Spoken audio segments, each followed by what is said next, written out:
Lawang Sewu. Ada sesuatu yang tak terungkap di balik dinding tua yang menjulang tinggi di kota Semarang. Lawang Sewu, sebuah bangunan megah yang menyimpan rahasia kelam, menantang siapapun yang berani menapakkan kaki di dalamnya. Dahulu, Lawang Sewu adalah saksi bisu dari masa kolonial Belanda.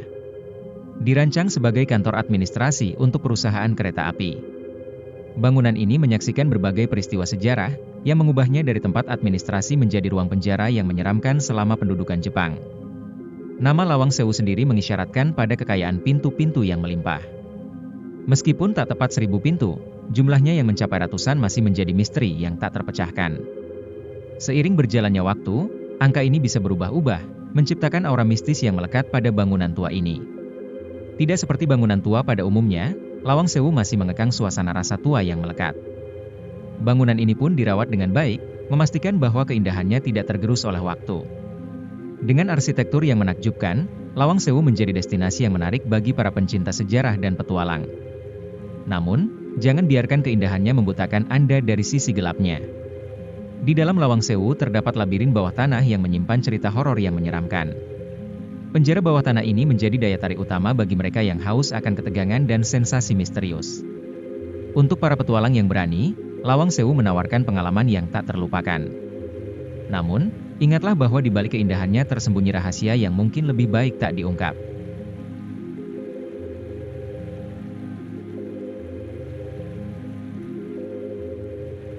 Misteri penjara bawah tanah. Di Lawang Sewu terdapat penjara bawah tanah. Konon jika ke tempat tersebut akan menemukan hal-hal yang membuat jantung berdetak lebih kencang. Berdasarkan cerita-cerita, mereka yang pernah ke ruang bawah tanah tersebut akan menemukan bayangan seperti manusia dengan mata hijau menyala. Jika ada orang yang melihat, bayangan tersebut justru akan mendekati orang tersebut. Jangan pernah datang ke tempat ini sendirian, jika tak ingin shock dan trauma dengan penampakan-penampakan di penjara bawah tanah ini. Selain ada bayangan bermata hijau menyala, ketika mendekati penjara bawah tanah akan tercium bau-bau aneh seperti bau anyir darah. Entah ada kaitannya atau tidak, konon bau tersebut berasal dari tahanan yang sering tewas di dalam penjara bawah tanah tersebut ketika zaman Jepang. Ruang penjara itu pun seharusnya hanya cukup 1 orang, tetapi dipaksakan dipakai untuk 5-6 orang. Misteri teriakan di sumur bawah tanah. Pada bagian depan gedung utama Lawang Sewu, kalian akan menemukan sumur tua bawah tanah. Sumur tersebut sudah lama tidak dibuka untuk publik. Konon, jika malam hari teriakan misterius sering terdengar dari sumur ini. Sumur tersebut disebut-sebut tempat tentara Jepang untuk menyiksa tentara Belanda. Suara-suara rintihan bak minta tolong itu konon adalah tentara Belanda yang kesakitan.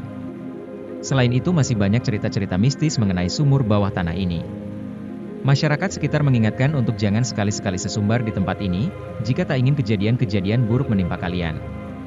Karena konon katanya banyak arwah-arwah penasaran dari tentara Belanda yang disiksa di sumur bawah tanah ini menuntut balas.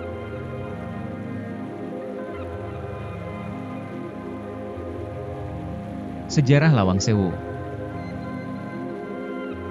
Berdiri di atas lahan seluas 18.232 meter persegi, Lawang Sewu mulanya merupakan kantor administrasi kereta api Belanda yang bernama Nederlands Indische Spoorwegmaatschappij. Bangunan ini berlokasi di jantung kota, tepatnya di Jalan Pemuda nomor 160, Sekayu, Semarang, Jawa Tengah. Lawang Sewu dibangun pada masa kolonial Belanda sekitar tahun 1900. Setelah masa kolonial Belanda berakhir, Lawang Sewu diambil alih oleh Jepang sebagai markas tentara dan kantor transportasi bernama Ryukusokyoku tahun 1942. Bangunan ini menjadi saksi bisu peristiwa pertempuran 5 hari pada tanggal 15-19 Oktober 1945. Pertempuran ini terjadi antara Angkatan Pemuda Kereta Api dan tentara Jepang. Saat itu, Lawang Sewu menjadi markas tentara Jepang. Sementara itu, Angkatan Pemuda Kereta Api berada di Wilhelmina Plain atau kawasan Taman Tugu Muda yang berdiri tepat di seberang Lawang Sewu.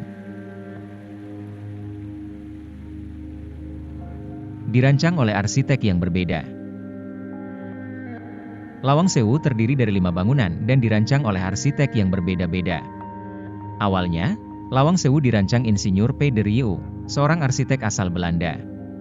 Gedung C merupakan bangunan yang pertama kali dibuat dan difungsikan sebagai kantor percetakan karcis kereta api pada tahun 1900.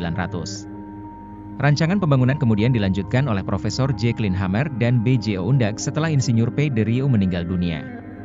Kedua arsitek ini membangun Gedung A sebagai kantor utama NIS.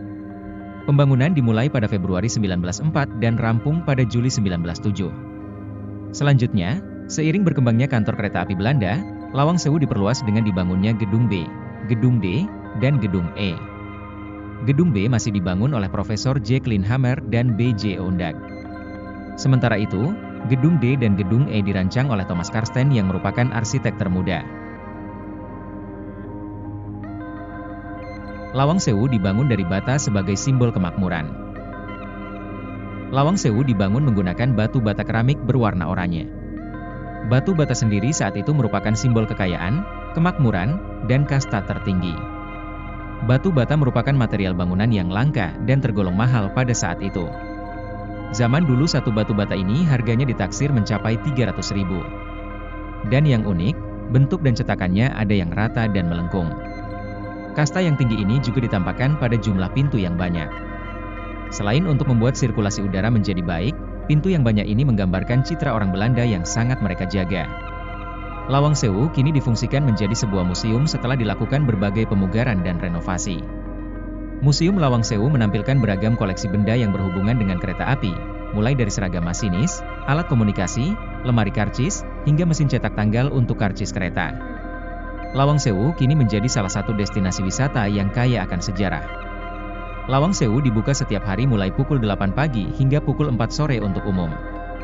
Terlepas dari kisah-kisah tragis di masa lalu serta cerita mistisnya yang menyeramkan dan menjadi legenda, Lawang Sewu tetap menyimpan sejarah nasional perjuangan pemuda-pemuda Indonesia melawan penjajah. Maka dari itu Lawang Sewu wajib kita jaga dan lestarikan sebagai bagian dari sejarah bangsa Indonesia.